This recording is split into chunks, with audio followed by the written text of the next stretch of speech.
Hello and welcome back to my craft room. It's Boho Bunting Day and this week it's all about holes. Yes. Holes. I have set myself quite a challenge with this one. I think it's going to be one of the more time consuming ones, definitely.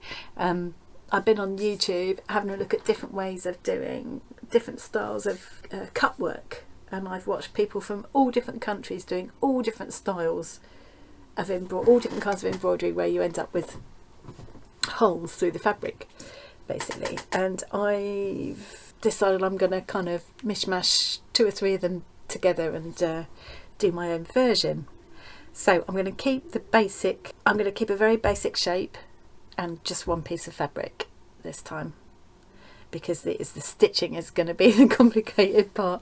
I know I've bitten off more than I can chew, and then we'll have to keep stopping and starting recording because I think will take me hours, and we'll see how it works out in the end. Now I've started off giving myself a fighting chance by backing my silk with some very lightweight fusible interfacing. I wasn't sure if this is going to work on silk, because obviously you need heat to make the interfacing fuse, but I thought, well, if all else fails I will just stitch it to the silk. But this seems to have worked perfectly, and actually it would peel off relatively easily if I wanted it to, but I know it takes away from the very fragile, lovely drape of the silk, but for what I've been doing I don't really need that. It hasn't taken away from that lovely kind of lustrous quality of the silk. It hasn't left it all wrinkly or anything, which I was a bit afraid of, and it's actually still transparent. I can still see my hand through it. It's a very, very lightweight interfacing this. I've got three different things I want to try, and here's my diagram.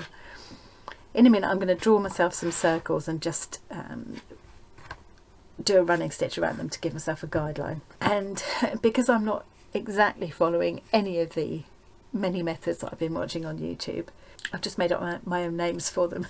So I'm going to try three different methods. This middle one is kind of like a buttonhole, so I'm calling that buttonhole. It's more of an eyelet than a buttonhole, but I like the idea of having all the bees, to be fair. I'm doing buttonholes, burnouts and bridges. That's what they're called in my mind. So the buttonhole in the middle, that's relatively straightforward. Then this next ring, I'm going to end up blanket stitching this shape that I've kind of sketched out. There we go. I'm going to blanket stitch where you see all those lines. It's all going to be blanket stitched, and when I've blanket stitched it, I'm going to, oops, it's stuck. I'm going to be using my little lady soldering iron, as I call it. My son got me this for Christmas. Nice little delicately shaped soldering iron. I have got a big old chunky thing as well, but this is for doing jewellery and miniatures and things, and it would be perfect for this. And I have watched people on YouTube doing this, where they do all the stitching and then they just use a soldering iron to poke the hole out afterwards. Of course that wouldn't work on cotton, but it will work on silk because the heat will burn it away. And then the third one, the rings, the inner and outer rings, will be, I'm going to do like a chain stitch and then blanket stitch over that, and then in between I'll make these little ladders of thread which will also be blanket stitched, but they'll be blanket stitched on top separately from the fabric, so that afterwards I can cut that whole channel away and everything should stay connected. In my mind this works. So first thing I need to do is draw out my consecutive circles, quite a small one for that middle eyelet or buttonhole, and then 1, 2, 3, 4 more. I haven't got a lot of space to play with here, but I think I needed to keep it small because I'm going to be a long time stitching this. So I'm going to turn off the camera for the first time and I'm going to draw out my circles and do a running stitch over them to start myself off. Right, just to quickly show you where I've got to, I used these circle stencils I've had for donkey's years and my friction erasable pen to draw out some consecutive circles, which hopefully you can make out there. And I've just done a running stitch initially just to show where they are. I'm going to bring this down a little bit. And what I'm trying to do now is create a kind of ladder. I'm using 2 strands between these 2 outer rows. I can't just overstitch them though, because I don't want them to go through to the other side, because eventually I'm going to cut this fabric away and I want to just be able to leave these. So I'm kind of cobbling this, but I'm going back along that row of kind of double row of running stitches that I've already done, and then every half a centimetre or so, 2/8 of an inch, I'm creating another little ladder. So I'm going in. All of this kind of thing is going to be a lot easier after my birthday, because one of the lovely things I'm going to be having for my birthday is an embroidery hoop and a stand, so I can do it hands-free. Yeah, so I've just taken the double strand of thread across there, and now I'm going in and making another stitch on that outer ring. So these kind of ladders going across aren't coming through to the back, they're literally going across the surface of this fabric.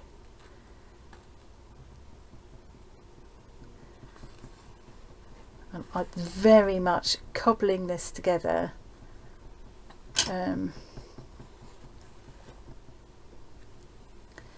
mishmashing several different techniques that I've seen other people doing, and I haven't really got a very good system to this yet, but it seems to be working. I think it'll be okay. So I've taken that thread across there, making another little back stitch, and I'm going to go over to here,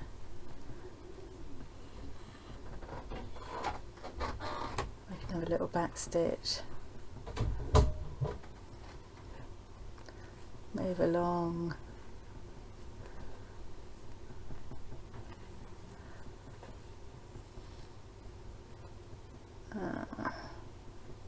I'm sort of spacing them fairly evenly, but I'm not being too finicky about it, you know me. There we go. So I want to end up with these little stitches going across between those outer 2 rings all the way around, and then I'm going to do a chain stitch around each of the rings, and over the chain stitch and these ladders I'll be working a little blanket stitch. So you can see it's going to take quite a long time. Once I've done all the stitching, I can then slip my little dinky scissors under here and cut away the fabric underneath that little ladder that I've created, and hopefully everything doesn't just fall apart. Okay, so I'm going to carry on and work, and once I've done all of that and my chain stitch, I'll come back and show you what I'm going to do next. And while I'm doing this, I'm binge watching Sarah and Rachel over at Roxy Creations. Okay, I finished. I'm just making my last little chain stitch around that outermost ring.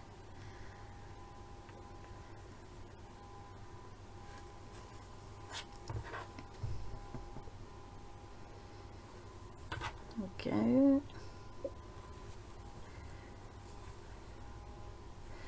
So the plan is that I will do the next ring in the same way, and then I'll go over each of them with blanket stitch. So I thought I'll just show you how I'm going to do that. Awkward doing it at arm's length as always. Can I get it to focus? Yes. So with the rings, I'm going to be stitching through the layers of fabric as well. With the kind of ladder in between, I'm just going to do my blanket stitch around that thread, leaving the fabric separate because the fabric will be cut away. So I'm just doing a bog standard blanket stitch around this chain, and the chain will give it, having the chain underneath will give it a nice bit of bulk. I hope this is showing up alright on the camera, because I can't look at what I'm doing and look at the camera. It seems to be.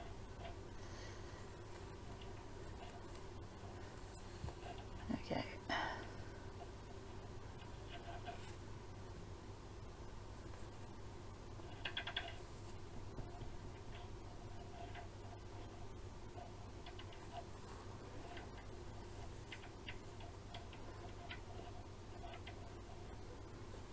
There we go. So I will just go right around the whole ring.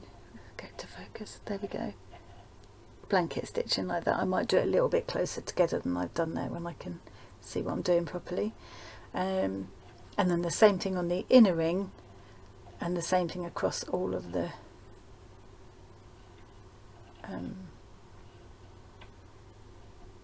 little ladder rungs, if you like. I'm just going to do one of the ladder rungs now, so that you can see what I mean. Okay, so let's just bring my thread up there. When I'm doing blanket stitch, I think I switch from right-handed to left-handed method. It doesn't really, whichever suits at the time. I think I might have been doing that a bit left-handed, and now I'm going right-handed all the other way around. Anyway, so, but the important thing here is that I'm not going to go into the fabric. I'm just picking up that thread.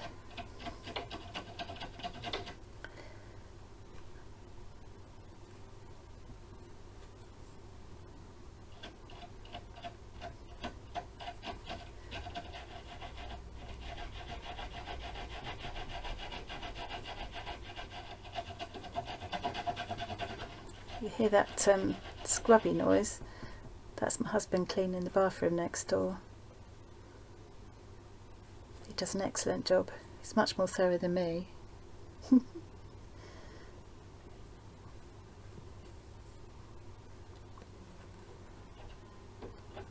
Yeah. So this is going to be a bit time consuming and a little bit fiddly, and it's probably the most stitchy one of all the pennants that I've made so far. Hopefully it's going to be worth it. I think I can squeeze one more blanket stitch onto that piece.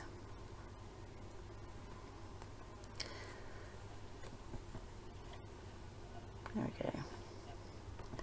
So what I'll really do is go all the way around the rings, and then all back and forth along all of these rungs of the ladder. But just to show you kind of, let's get that out of the way. Yeah, so hopefully you can see. There we go. Yeah, I think looking at it there, because I can actually see better in the camera now than I can through my bare eyes. Because it's so far away, I'm trying to hold it under the camera. But yeah, I will actually make my blanket stitch much closer together than that on the outer ring. You know, that's a little bit too gappy there. I've used the same colour for the chain stitch and the running stitch as I'm using for the blanket stitch, so that if they show through, it's not going to matter. And then when all of that is done, I can get my scissors and go underneath all of these rungs and cut away that linking piece of fabric. That's the plan. So that's that one. He's been very vigorous in there, isn't he? And then the next one is where I'm going to do a similar thing with making the blanket stitch, but for this one I'm going to burn away the holes with my handy dandy dinky little soldering iron, and hope that works. And then the very middle will just be an eyelet, and I will poke the hole through with my pokey tool. So I think what I'll do is I'll concentrate on the stitching, and then I'll come back tomorrow or possibly the next day, and I'll save the solder iron bit to show you, to do on camera so that you can see how that goes. But I don't think you need to sit and watch me doing loads and loads of blanket stitch and chain stitch. Going to be a little bit boring to watch, but actually quite therapeutic to do, which is the whole point of these kind of projects, isn't it? Listen to him going there. Okay, so oops. I'm going to work my way through that, carry on binge watching Sarah and Rachel on Roxy Creations. I've started work on my, I haven't got it with me, on my journal of stitchery, so I'll be sharing that really soon. And I've got another slow stitching project in the pipeline, which I'm going to be starting on my birthday, so I'll pop back during the week and just show you my prep for that. So I'm going to have 3 slow stitching projects going all at the same time, but they're all really different, so I think that's fine. Okay, I hope you enjoyed watching that, and thanks very much for joining me, and I will see you again really soon. Bye.